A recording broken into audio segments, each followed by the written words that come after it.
Begin with, we have this concept of the people from other planets as little green men. Are they green from what you know? Are they all the same? Unfortunately, they're not so benevolent. A fucking alien.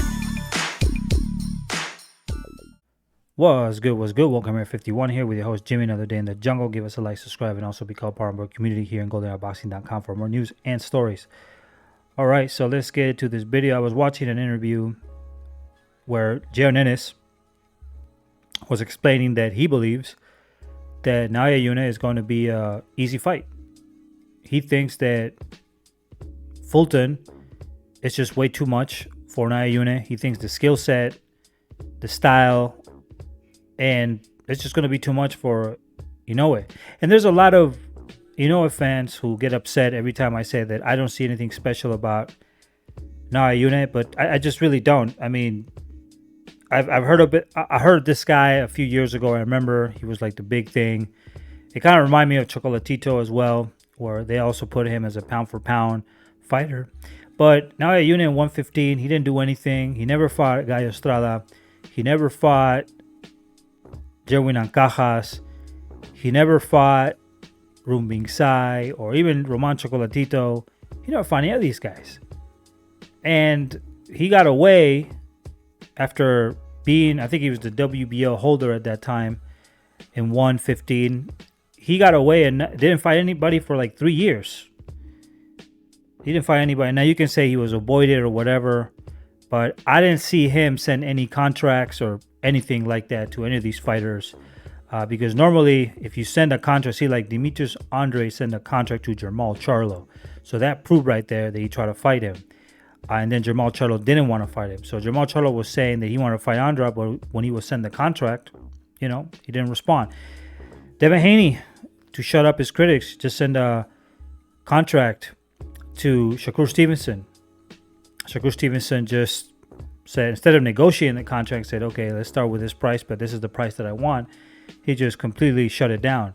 So I never saw that behavior from Naoya Inoue. Maybe his manager doesn't know how to sign a contract, or I don't know what it is, but it was never sent to any of these fighters. So there's no proof to me that they avoided him. It's just word of mouth, verbal talk, yada, yada, yada. But once again, I mean, even when he went to 118, he only fought Nonito Donaire, and Nonito Donaire was 37 the first fight, and that was a close fight. And then he beat Nonito Donaire with 39 years old in 2022. He was, 39 already. Technically Nonito Donaire was a great fighter in his prime, but, he's a shelf of what he was before, and still gave him a good fight, the first fight. I mean, some of these fighters are Jimmy McDonald.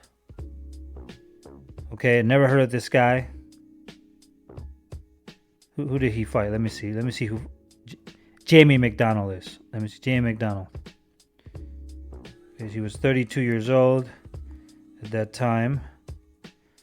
So he had 2 losses. Let's see who he lost against. Lee Haskins, 16 fights and 2 defeats, and Chris Edwards with 10 fights, 12 defeats, and 3 ties.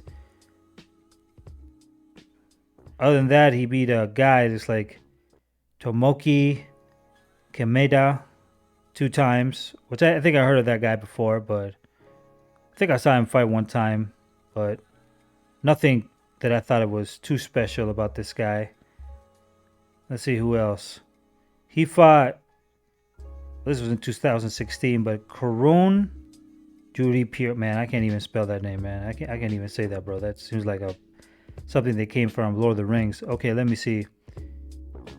This guy lost 7 times. Then Kohei Kono, he had 9 losses. Ricardo Rodriguez. Antonio Nieves was probably the most decent one. I know who Antonio Nieves is, actually. Juan Carlos Payano, decent fighter. Emmanuel Rodriguez. So some Puerto Rican guy. Jason Maloney. So I think this is the Australian guy. Was it the Australian guy? I think Jason Maloney was the Australian guy. He was all right. Yeah, he was the Australian guy. Okay. Yeah. Mitchell Das Marinas. Who the hell is that guy? Aaron DePayen. These were 2 fights that he had in 2021. There's no way this guy beats Paul Butler. I mean, there's just no way that this guy beats Stephen Fulton. There's just no way, man. I mean, I'm sorry. I know that people get offended because I'm saying that, but I just don't see this guy beating Stephen Fulton. No way.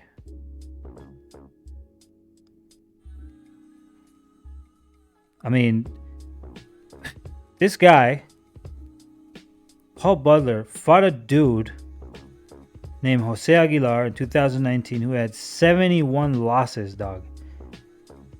16 fights, 71 losses, and 5 ties. His opponent before Naoya Inoue was a guy called Jonas Sultan who had 18 fights, 5 losses, and 18 fights and 5 losses. And prior to that, he fought in 2021 Wilibaldo Garcia Perez, who had 12 fights, 4 losses, and 1 tie. Come on, man. Like, you gotta be kidding me. I'm familiar with these records because back in the 60s going down, there were a lot of fighters who fought these sort of fighters. Now, they're necessarily like bad. Some actually could surprise you, but, you know, they weren't like the cream of the cream, you know. So I just don't see how this guy is going to beat a fighter like Fulton, who's fought undefeated fighters all in their prime and beat them at their own style. I think it's just going to be a wreck. I think Fulton has everything to beat this guy. I think it's going to be a mirage. Like I said, this, in my opinion, is going to be like what we saw with Gennady Golovkin when the opposition started to go up, the level of chaos started to go down. And this guy is about to get served, man. This guy, he doesn't know what he got himself into. He doesn't know what he got himself into. But his power is not going to be enough against Fulton. He's going to need a lot more than that to beat this guy. And I don't even think that Naoya Inoue beats fighters like Angelo Leo. I don't think he beats fighters like Rai Salim. I don't think he beats any of these fighters. In fact, I don't even know if he beats a fighter like this Mexican guy, Luis Neri. I don't even think he beats him.